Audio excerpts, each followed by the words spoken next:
नमस्कार, स्वागत है आपका जनमत की पुकार में। रोहिणी सेक्टर 21 पॉकेट 9 की आरडब्ल्यूए पिछले कई वर्षों से विवादों में चल रही है। यहां के लोग इस आरडब्ल्यूए के प्रधान महेंद्र सोलंकी की हठ धर्मी एवं तानाशाही से परेशान है। यहां के स्थानीय निवासियों का कहना है कि पिछले 4 वर्षों से न तो कोई चुनाव कराए जा रहे हैं और न ही यहाँ के लोगों को किसी भी प्रकार का आरडब्ल्यूए द्वारा हिसाब किताब नहीं दिया जा रहा, जिसके चलते लोगों ने प्रति माह सब्सक्रिप्शन देना भी बंद कर दिया। लोगों का कहना है कि बिना किसी मीटिंग करे लोगों की मर्जी जाने अपनी मर्जी के चलते यहाँ की आरडब्ल्यूए का नेम चेंज कर भवसागर रेजिडेंट वेलफेयर एसोसिएशन रख लिया। फर्जी दस्तावेजों के आधार पर पैन कार्ड, बैंक में खाता व बिजली का मीटर में भी नाम चेंज करा दिया गया। स्थानीय लोगों ने इसकी शिकायत एसडीएम रजिस्टर ऑफ सोसाइटी को की। उनके आदेश पर इस फर्जी आरडब्ल्यूए का एक्सिस बैंक पुट कला शाखा द्वारा खाता बंद कर दिया गया। इसी संस्था की महासचिव सौरभ गुप्ता ने फर्जी आरडब्ल्यूए के अध्यक्ष महेंद्र सोलंकी पर भ्रष्टाचार के गंभीर आरोप लगाए हैं। उन्होंने कहा कि दिल्ली पार्क एवं गार्डन सोसाइटी द्वारा दिए गए धन का दुरुपयोग हुआ है। फर्जी बिल, फर्जी लोग दिखाकर खाते से धनराशि निकाली गई है, जिसकी जांच होनी चाहिए तथा पिछले 5 वर्षों में सरकार द्वारा दिए गए अनुदान का ऑडिट होना चाहिए तथा एक सरकारी कर्मचारी होते हुए फर्जी दस्तावेज बनाकर लोगों को गुमराह करना एक गंभीर अपराध है। वहीं सौरभ गुप्ता महासचिव ने बताया कि आरडब्ल्यूए के नियम अनुसार यदि किसी भी व्यक्ति पर कोई आपराधिक मामला चल रहा हो तो वह आरडब्ल्यूए का मेंबर नहीं हो सकता, जबकि अध्यक्ष पर 2 आपराधिक मामले की एफआईआर अमन विहार थाने में दर्ज है, फिर भी अपने पद पर बना हुआ है, इस्तीफा नहीं दे रहा और ना ही कार्यकारिणी को कोई हिसाब दे रहा है। इसकी जांच होनी चाहिए। डीएम उत्तर पश्चिमी द्वारा स्वयं हस्तक्षेप कर इसकी जांच एसडीएम द्वारा होनी चाहिए। डीएम उत्तर पश्चिमी द्वारा अपनी शक्तियों का उपयोग कर स्वयं इस प्रकरण में हस्तक्षेप कर आरडब्ल्यूए का निष्पक्ष चुनाव कराए, जिससे इसका जो विकास कार्य रुका हुआ है वह पूर्ण आरंभ हो सके। मेरा नाम असलम है। मैं महेंद्र सोलंकी के पास काम कर रहा था गार्ड का। मेरी तनख्वाह 11,000 रुपये थी। मेरी तनख्वाह नहीं दी, मेरी तनख्वाह दिलाई जाए। और मैं थाने भी गया था, कंप्लेंट करा, वहाँ पे कोई कार्रवाई नहीं हुई। सभी को नमस्कार, मेरा नाम सौरभ है। मैं पॉकेट 9 सेक्टर 21 का पिछले 9 साल से ज़्यादा समय से निवासी हूँ और पिछले 5 साल से आरडब्ल्यू में एक एक्टिव मेंबर हूँ। न्यू रजिस्टर्ड आरडब्ल्यूए या नव निर्मित आरडब्ल्यूए, जो कि लगभग 4 महीने पहले गठित हुई है इलेक्शन प्रोसेस के द्वारा, उसका मैं जनरल सेक्रेटरी हूँ। तो सर, जो धांधलियाँ हो रही है चाहे बिल्डर को लेके या किसी न किसी प्रक्रिया को लेकर, तो उसके बारे में आप क्या कहेंगे? देखिए, धांधलियाँ हो रही हैं, बहुत लंबे समय से हो रही हैं और इसमें एक ही नाम बार बार उजागर होता है, वो है हमारे सोसाइटी के प्रेसिडेंट श्री महेंद्र सोलंकी जी। कुछ ऐसे आरोप हैं जिनका डॉक्यूमेंटेड एविडेंस नहीं है, जैसे बिल्डर से लिए गए फंड, जिसपे हमेशा आरोप लगते हैं कि पैसे ज़्यादा लिए गए और रसीद कम की दी गई। और कुछ ऐसे डॉक्यूमेंटेड एविडेंस हमें मिले हैं जो कि फंड के गलत यूज से जुड़े हैं। वो सारे डॉक्यूमेंटेड एविडेंस मैं अपनी इन फाइल्स में आपके सामने रख चुका हूं और अपनी सोसाइटी में सभी लोगों के बीच वो सारे डॉक्यूमेंट्स जैसे जैसे मुझे मिल रहा है वैसे वैसे शेयर कर रहा हूं। तो ये बात इस तरह से सामने आ रही है कि हमारे आरडब्ल्यूए के प्रेसिडेंट महेंद्र सोलंकी जी सिर्फ फंड में ही गड़बड़ी करते नहीं पाए गए, बल्कि आरडब्ल्यूए चलाने की संवैधानिक प्रक्रियाओं को भी तोड़ मरोड़ चुके हैं। एक तरफा तानाशाही रवैया वो रखना चाहते हैं हर तरह की प्रक्रियाओं में। इतने बड़े समाज को चलाने के लिए किसी भी एसोसिएशन को व्यक्ति समाज प्रधान होना चाहिए। देखिए, सबसे पहले तो ये सिर्फ आरोप नहीं है, अब तक इस पूरी सोसाइटी के बीच में जितने भी डॉक्यूमेंट्स मैंने रखे हैं उन्हीं से जुड़े आरोप लगाए गए हैं। कोई भी आरोप हवा में नहीं लगाया गया। ऐसे बहुत सारे तथ्य मुझ तक आए हैं, लेकिन मैंने अब जिनका डॉक्यूमेंटेड एविडेंस मेरे पास नहीं है उस बारे में मैंने कोई बात नहीं की। बात करते हैं धांधलियों की। तो जैसे कि मैंने बताया, मैं इस आरडब्ल्यूए में बहुत लंबे समय से जुड़ा हुआ हूँ। पिछले टर्म में मैं कोर कमेटी में सेक्रेटरी था और उस समय से ही मैं प्रक्रियाओं को किस तरह से दरकिनार किया जा रहा है, मिनट्स ऑफ मीटिंग में लिए गए डिसीजन को किस तरह से बाईपास किया जा रहा है। सिर्फ एक व्यक्ति महेंद्र सोलंकी जी अपने हिसाब से चीजों को रूल करना चाहते हैं, जिस वजह से कि पूरी आरडब्ल्यूए टीम का महत्व खत्म हो जाता है। उन सारी चीजों के कारण बहुत लंबे समय से जब मैंने देखा कि ये चीजें सही नहीं हो रही है, तो मैंने बार बार आवाज उठाई। मैंने बार बार उन्हें काफी सारी चीजों को ठीक करने के लिए कहा। अभी भी मेरे फोन में ऐसे व्हाट्सएप पे बहुत सारे डॉक्यूमेंट्स हैं जो मैंने उन्हें प्रिपेयर करने के लिए कहा लेटर हेड पे, चाहे वो गार्ड से जुड़े हो, चाहे वो और व्यवस्थाओं से जुड़े हो, जो प्रिपेयर करके नहीं दिए गए। क्योंकि अगर आप ऑन पेपर आ जाओगे तो आपकी तानाशाही खत्म हो जाएगी, और आप अपनी तानाशाही को खत्म नहीं करना चाहते, इसलिए आपने ऑन पेपर चीजों को सही नहीं रखा। गार्ड वगैरह या माली होते थे, उनकी सैलरी किस तरीके से दी जाती थी? गार्ड्स और माली की सैलरी, गार्ड्स और मालियों को अपॉइंट किया जाता था काम के लिए, और उनकी सैलरी सोसाइटी के सब्सक्रिप्शन के हिसाब से और जो भी फंड आरडब्ल्यू को मिलते हैं उसके हिसाब से उन्हें दी जाती थी। इसमें सबसे बड़ी जो समस्या मुझे लगी, मैं पिछले पूरे टर्म में सोसाइटी की सिक्योरिटी देख रहा था, तो गार्ड्स अपनी सारी समस्या मुझे बताते थे।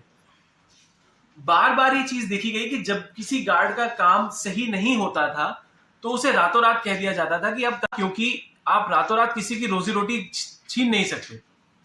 इसके लिए मैंने एक परफॉर्मा प्रॉपर बना के दिया। गार्ड्स का एक रजिस्ट्रेशन, उनका अपॉइंटमेंट कैसे किया जाए, उनका नोटिस पीरियड कैसे दिया जाए, इससे जुड़े मैंने एक पूरा एक प्रॉपर एक फॉर्म बना के दिया, एक प्रोसीजर बना के दिया, आप कह सकते हैं। और उस प्रोसीजर को मांगते मांगते आज 2 साल से ज्यादा हो गया, पर वो प्रोसीजर नहीं दिया गया। आज भी हमारे सोसाइटी के एक गार्ड जिनका नाम विश्वनाथ जी है, जो गेट नंबर 2 पे बैठते हैं, जिन्हें बीच में कुछ समय के लिए हमारी सोसाइटी में नहीं थे, वो अक्टूबर के समय में शायद 2022 में उन्हें फिर से लाया गया, जिनकी 11,000 तनख्वाह निर्धारित की गई थी। आज की डेट में भी आप उनसे जाके पूछ सकते हैं, उनकी पूरी तनख्वाह उन्हें नहीं दी जा रही। 1,000 रुपए महीना उनकी तनख्वाह से काटा जा रहा है कि दे देंगे दे देंगे दे देंगे, आज तक नहीं दिया गया। बाकी सारे काम हो रहे हैं, बाकी सारे गार्ड्स को पैसा दिया जा रहा है, उनको नहीं दिया जा रहा। ऐसा क्यों? क्या इन चीजों को लेकर कभी उन्होंने कंप्लेंट की? उन्होंने बार बार कंप्लेंट की। उन्होंने इन 10 महीनों में कम से कम 100 बार तो महेंद्र सोलंकी जी को कहा, पता नहीं कितनी बार उन्होंने मुझे कहा, मैंने कितनी बार सोलंकी जी को रिक्वेस्ट किया, मीटिंग्स में ये बात बोली, लेकिन अब तक उन्हें उनकी सैलरी का वो 1,000 रुपए जो अब तक क्लॉट होते शायद 10,000 11,000 का अमाउंट पहुंच गया होगा, एक्स्ट्रा जो उन्हें मिलना चाहिए वो अभी तक नहीं मिला। यहां पे मैं एक बात साफ तौर पे कह देना चाहता हूं कि मिनट्स ऑफ मीटिंग में मैंने एक बात उठाई थी कि सोसाइटी का एक गार्ड, एक पुराना गार्ड राम किशोर, जो कि सोसाइटी में बहुत लंबे समय से कार्यरत है, वो सोसाइटी में ब्रोकरेज का काम करता था। हमारे एक मित्र ने बताया कि उन्हें एक मकान किराए पे, ना कि पैसा प्रदान। और यहां पर बार बार ये देखा गया है कि लोगों को अपने साथ जोड़ने से पहले उनसे सब्सक्रिप्शन मांगे जाते हैं, जबकि होना ये चाहिए कि पहले आप लोगों के साथ जुड़ो, उनकी समस्याएं सुनो, उनकी समस्याओं का निदान करो, उनको अपने ऊपर विश्वास करने दो, और उसके बाद आप उनसे सब्सक्रिप्शन मांगो, क्योंकि सब्सक्रिप्शन के बिना तो कोई भी आरडब्ल्यू नहीं चलती। अभी जो बैंक ने अकाउंट जो सीज किया है उसके बारे में क्या कहना चाहेंगे? हमारी सोसाइटी 2002 में pocket 9 sector 21 Rohini, address 321 ground floor पर रजिस्टर्ड है। भव सागर रेजिडेंशियल सोसाइटी के नाम से 135 नंबर, मकान नंबर 135 के हिसाब से सोसाइटी रजिस्ट्रेशन के लिए रिक्वेस्ट दी गई है। वो रिक्वेस्ट अभी तक एक्सेप्ट नहीं हुई, सिर्फ उसकी ट्रू कॉपी मिली है, लेकिन हमें भव सागर रेजिडेंशियल सोसाइटी के नाम का री रजिस्ट्रेशन सर्टिफिकेट अभी तक नहीं मिला। लेकिन ट्रू कॉपी के बेसिस पे ही बहुत सारे काम कराए गए। सोसाइटी के लोगों से सब्सक्रिप्शन लिया गया, बैंक में नाम चेंज करना और बैंक का पैन कार्ड नेम चेंज किया गया, सोसाइटी के गेट पर लगने वाले मीटर वाला काम किया गया, डीपीजीएस के लिए पैसों से रिक्वेस्ट उस नाम से की गई। अगर बैंक की बात करूं तो जब बैंक में ये चीज सामने आई कि जिस नाम से पैन कार्ड में नाम अपडेट कराया गया वो रजिस्ट्रेशन सर्टिफिकेट अभी तक अवेलेबल ही नहीं है, बना ही नहीं है, तो बैंक को शायद अपनी गलती का एहसास हुआ और उन्होंने बैंक अकाउंट को पूरी तरह से फ्रीज कर दिया है। नर्सरी जिससे इतने पौधे लिए गए हैं वो तो है ही नहीं, एग्जिस्ट ही नहीं करती। इस बात का भी पता लगाना जरूरी है। RWA के मेमोरेंडम ऑफ आर्टिकल के हिसाब से अगर आपके ऊपर कोई क्रिमिनल प्रोसीडिंग चल रही है तो आप RWA के मेंबर नहीं रह सकते। उसके बाद भी RWA के प्रेसिडेंट महेंद्र सोलंकी, जिनके खिलाफ 2 FIR हैं, जिसके FIR नंबर भी मैं शेयर कर चुका हूं लोगों से, वो अब भी अपने पद से नहीं हट रहे हैं। तो इतनी सारी धांधलियां, हर तरह से जो है रूल्स रेगुलेशन, कायदे कानून की किताब को साइड में रख दिया गया है। सिर्फ एक आदमी अपने तानाशाही के तहत ही सोसाइटी चलाना चाहता है। लोगों का ये कहना है कि बदतमीजियों का लेवल बहुत बढ़ गया है उनकी तरफ से। क्यों ऐसा हो रहा है कि 700-800 परिवारों में सिर्फ 200 परिवार सब्सक्रिप्शन दे रहे हैं? हमारी सोसाइटी, हमारे 3,500-4 हजार लोग किस दिशा में जा रहे हैं? आए दिन सोसाइटी में पुलिस का आना, हमारी सोसाइटी सबसे बड़ी सोसाइटी होने के बाद भी बदनाम हो रही है इस अंतर कलेशों की वजह से। हमारी सोसाइटी के बच्चों पर, बुजुर्गों पर क्या प्रभाव पड़ रहा है जब वो 2 पक्ष के लोगों को आपस में लड़ते हुए देखते हैं। इन सारी चीजों के तहत जिस तरह से भी कार्रवाई हो रही है या जिस तरह से भी प्रक्रियाएं चल रही हैं, वो किसी भी सोसाइटी के विकास की गति को पूरी तरह से खत्म कर सकती है। सुरक्षा का जो नजरिया है, जो सबसे जरूरी है, वो खतरे में है आज की डेट में। गार्ड्स कैसे उस सोसाइटी का उन्हें आपस में लड़ते हुए दिखेंगे? तो और मैं ये भी कह दूं कि ऐसा नहीं है कि पूरी तरह से मैं RWA और उसके कामों के खिलाफ हूं, ऐसा नहीं है।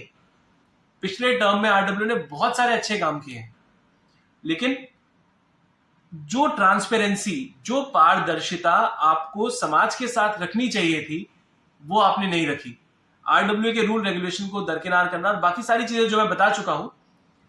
तो मेरा उच्च अधिकारियों से ये निवेदन है कि कुछ लोग जो अब सोसाइटी के विकास के लिए सामने आ रहे हैं, उन्हें मदद की जाए।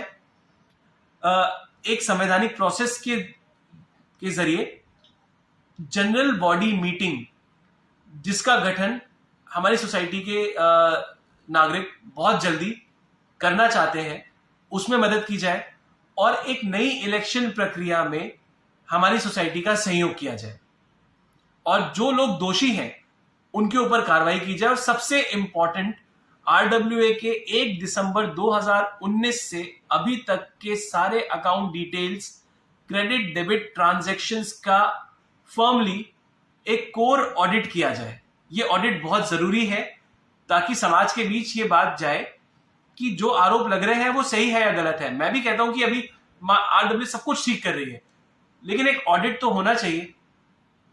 जो सोसाइटी का फंड, बिल्डर्स का फंड, सरकारी संस्थाओं से मिलने वाला फंड, वो कहां लग रहा है, कैसे लग रहा है, उसमें सब कुछ सही है या नहीं, इस चीज के लिए एक ऑडिट तो होना चाहिए।